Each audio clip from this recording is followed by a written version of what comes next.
How about a messy experiment today that makes a can of pop pop? Carbonated beverages are under pressure and usually they come in bottles or cans. And for this experiment, we are going to use cans.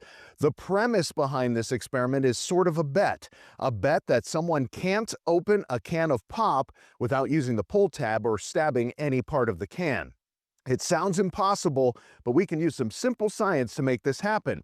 I also want you to know that this is an experiment that will make a mess, possibly a huge mess, and it will make parts of the can very sharp. This should only be done under the supervision of a responsible adult. Don't worry, Mrs. Petelin is supervising the whole thing. Essentially, what we're going to do is make the can of pop open backwards.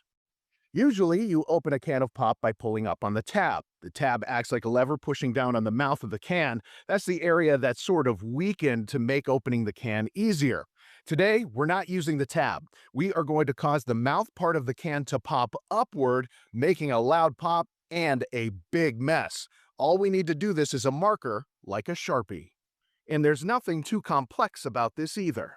All you do is push down on the Sharpie with a little force and rub it back and forth around the lower edge of the rim. Don't do this directly over where the mouth of the can is. You will lose the bet. Rub just below that area and keep doing that back and forth, and soon the can explodes from the top, making a big mess. You can see the mouth popped upward, and remember, this metal is very sharp, so be very, very careful. Obviously, there has to be some science behind this mess.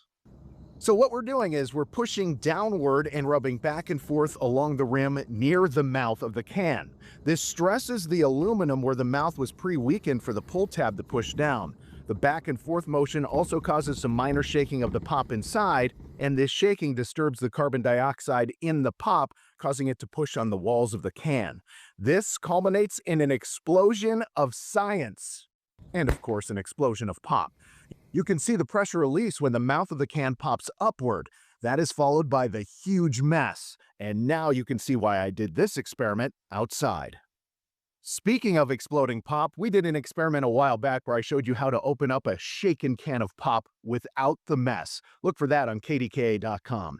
Reporting from home, I'm meteorologist Ray Petelin.